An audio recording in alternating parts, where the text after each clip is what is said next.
The Mental Health Show with Mark Aiston. Okay, so what you do is you got this life, and you got some goals. You got some good goals, or they're all good goals, I suppose. You got some big ones. You got some small ones. In this particular case, a lady thought, you know what, I want to climb Mount Kilimanjaro. And after years and years of sort of building up for it and thinking that it's going to happen and all that sort of stuff, this particular person climbs Mount Kilimanjaro but doesn't make it.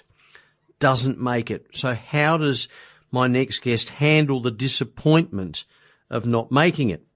Now, Susan Cottrell is a physiotherapist and also teaches Pilates, but she decided to blog. Maybe I'll check in a sec with Susie, but put out an article, put out a paper, as some professors and scientists do, about how to handle disappointment. And I thought it would be really, really good to have Susie on. Susie, welcome along. How are you doing? I'm very well, thank you. How are you? Really well, thanks. Really well. So tell us, how long ago did you, have this feeling that you wanted to climb Mount Kilimanjaro? When did it sort of manifest itself? It manifested when I was about 11 years old, and I was in Tanzania with my parents, and I thought, that's an amazing looking mountain, just standing there raising out of the plains. I thought, I'm going to climb that one day, and I was inspired by the fact that my dad had already climbed it. Oh, is that right? So you guys lived just backtracking, but you lived in Tanzania for a while, did you say? No, my parents met in Tanzania, and they took me back. I gotcha. When I was 11 Gotcha. to sort of show me where it all began. Yeah, which happened to include Mount Mount Kilimanjaro. This massive mountain. Yeah. So how just paint a bit of a picture. How sort of high is it? It's 5,895 meters. And look, I'm showing my ignorance here. In terms of highest mountains in the world, where does it rank? Not actually sure where it is in the world mountain, but it's the highest freestanding mountain in the world. Okay. So that was a while back, and then you thought you're going to get really serious about it. When did that happen? When did it really start to get serious? So that was 30 years ago. So my dad's turning 70 this year, and I said to him, we should do something like climb a mountain to celebrate your 70th. And I like that. And he said, yeah, great idea. Yeah. So Mount Kilimanjaro was it. and when did you make the attempt? How long ago was that? In January this year. So we left Australia on the 3rd of January, and the summit day was for my dad the 12th of January. Okay. What was going through your mind at the time in the build up, and particularly when you got there? And I mean, how were you feeling about it all? I was incredibly nervous. I wasn't quite where I wanted to be fitness-wise. I'd set myself a whole lot of goals, but I still would have liked more time, but I guess you always want that. So I was nervous, and I mean, you don't know how you're going to respond to altitude, so I think that was a big factor playing on my mind, and sometimes I'm a bit of a catastrophizer as well, so I was anxious about it. Yeah. So what happened? Tell us what happened. So, well, I planned, and I set some really great goals, and first one was to train for it, and second one was to get on the plane and go to it and buy all the gear and do all that. And then get walking, just start walking. And I thought, if I can just do the first day, it'll be okay. And just get through the second day. And I did all that, and I was really enjoying it. I just loved it. And then just unfortunately, I developed a chest infection at 5,000 meters, or I thought I was unwell before I got to that point, and I just thought, this is silly to keep going. It's only a mountain. Yeah. So what happened? So I went to base camp at 4,715 meters, and the team continued to go on, which was great. And it took them 12 hours to reach the summit, and then they came back and met me, and we continued back down the mountain together. Wonderful. So when you got back, as we discussed on the telephone call a while back when I first spoke to you, you were sort of inundated with people saying, how did you cope with not making it? Just explain that. Well, I was initially disappointed, I suppose, growing up, but I was amazed how many people said, "Oh, what a shame you didn't make it! Oh, what a disappointment!" And I thought, well, I've never done anything like this before. I've never climbed a mountain before, and I did go up the mountain and made it to 5,000 meters. So I was feeling a real sense of achievement, and I thought, I wonder how other people struggle or deal with disappointments, and what makes somebody get through that. Yeah.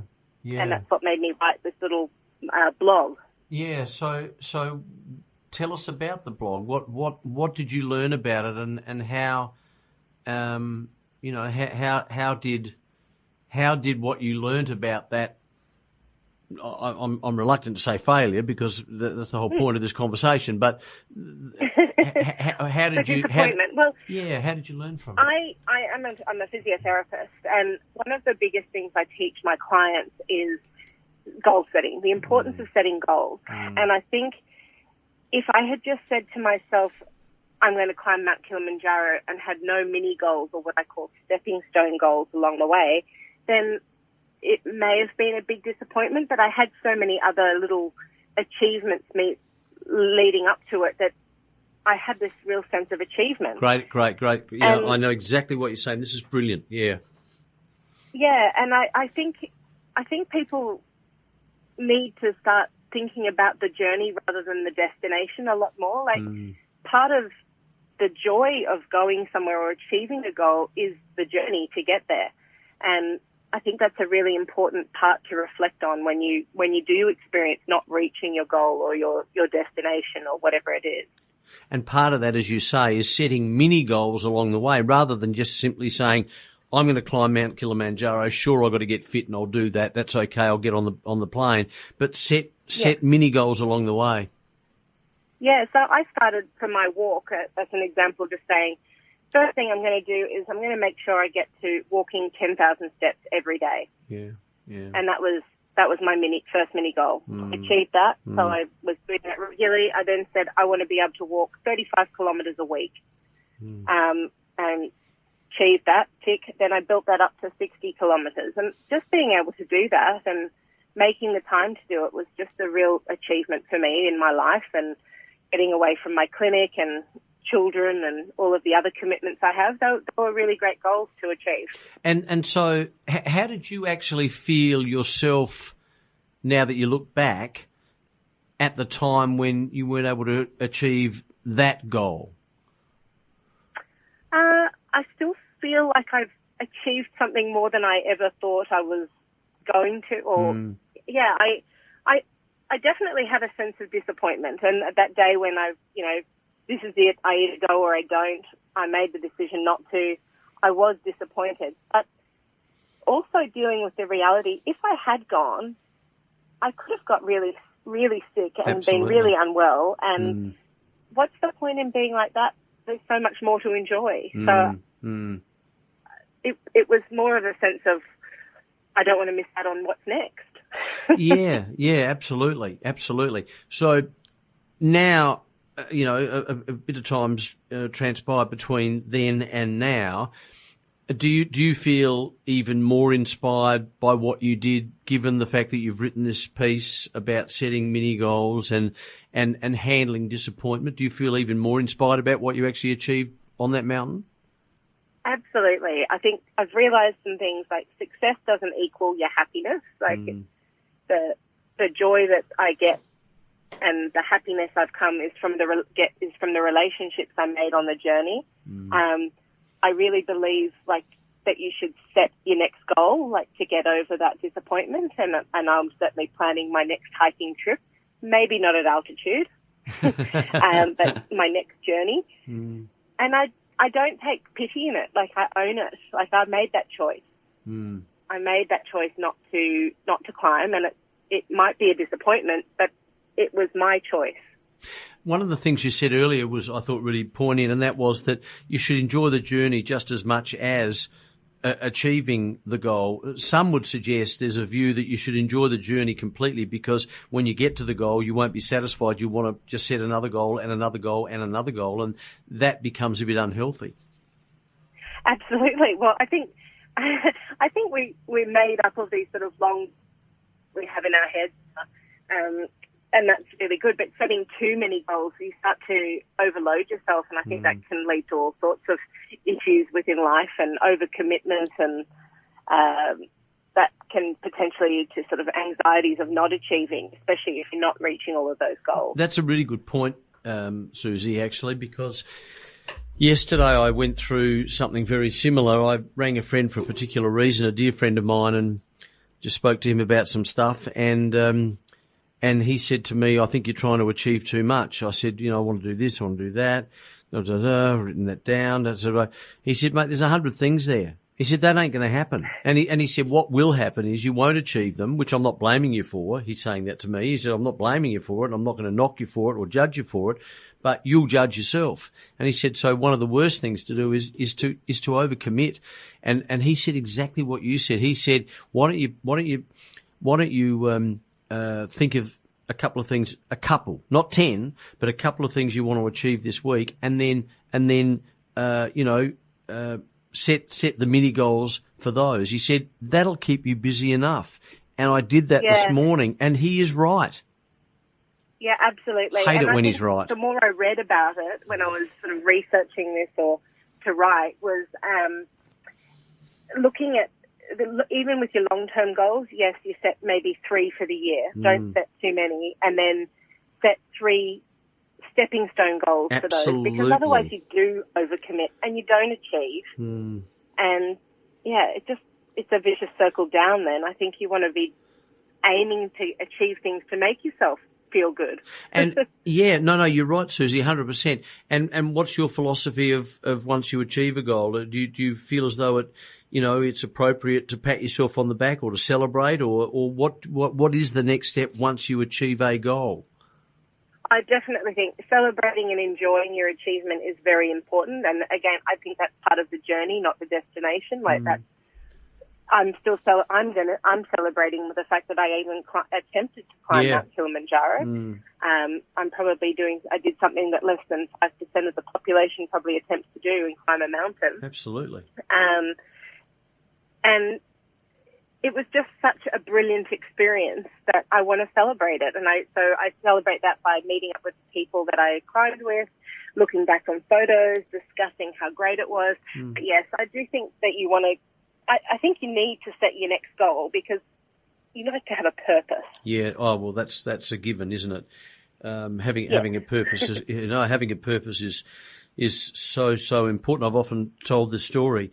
But my father, to the second last day, to the day he died, had a purpose. I mean, the purpose has diminished in intensity as he got older. Yeah. But even the last day that he got up, when I took him into hospital, his purpose that day was to get up, get himself dressed, and ready for the hospital visit. That was his purpose. And he was always quite adamant, and we spoke about it often. He said, the day I get up with no purpose, or the day I lie in bed with no purpose, will be the day that I start to die properly. And I think that's purpose is so important. An important thing to remember as we, there's a... Just say that again. You just dropped out then. No, it's a shame. You're climbing a mountain. It could be as simple as you said, I need to get out of my bed today and I need to walk to the kitchen. Yeah. Or whatever it is. Absolutely. But you achieve that and it just builds. Yeah. Absolutely. 100%. Hey, Susie, so I know you touched on this, so what do you want to do next? I like long walking. So I did a walk across the north of Spain a while ago, across the Camino, which is 800 kilometres. And that I'd like to do something along those lines. I'm thinking maybe in Australia I'd like to do the Larapinta Trail. Yeah. And in terms of preparation for that, I guess it's just basically fitness, isn't it, really? So you can't into altitude, so I couldn't control that, but it just made. We just lost you there. Well, I've just got you. The reason for doing that is to maintain my fitness so I can do it. Yeah, we just lost you there at the end. Susie, that's great. Now, I mean, I don't really know much about this article that you wrote, except that I know you wrote it. Where is it? Where did you put it? At the moment, it's about to come out on my website. I haven't published it. I run a business up in Brisbane called the Body Refinery, which is Pilates and physiotherapy practice. Yeah, cool. So it'll be published on our website. Okay, and what's the website? What's the URL for that? So bodyrefinery.com.au. Lovely. And you've been doing physiotherapy and all that sort of stuff for a while? Yeah, I think for about 17 years in physiotherapy now. Well, and been practicing Pilates for about 15. It's so important, isn't it, our health, and to maintain our body is not that difficult. We just need to be consistent with it. And the biggest thing we're seeing is prevention is so much better than cure. Yeah, yeah, without doubt. One of the things I'm finding, I'm 61 now, I'm very achy. I get very achy, even when I'm lying in bed, I'm aching. I don't know why. What do you suggest? Well, joint changes and things can be. I'd probably go and have a chat to your physiotherapist or your GP, and maybe even a dietitian to have a look at whether there's any supplements you can add to your diet. Yeah, good point. But just moving regularly. The most important thing anybody can do is keep moving. Keep moving. Yeah, I agree. In fact, I'm going to go to the gym after this. Hey, one last thing. What about fatigue? You probably get a lot of people coming to you with fatigue. What do you generally? I know everyone's different, but what do you generally suggest there? Well, again, building up. So if you're doing too much and using too much, your energy expenditure is too high, you're going to get fatigue. That's the simple matter of it. So you need to train for endurance. So whether that be just naturally going to do it. Got you back then, then, I think making sure you've got the right energy consumption in your diet, and then building up to make sure you've got that endurance to avoid the fatigue. Susie, thank you for that. That's great. Really good chat. Really enjoyed it. Congratulations on your achievements. Congratulations on your attitude toward the whole thing. And I hope that people will, take something out of this for sure. That's why I wanted to get you on. See and listen to more now at thementalhealthshow.com. This podcast is part of the Ozcast Network.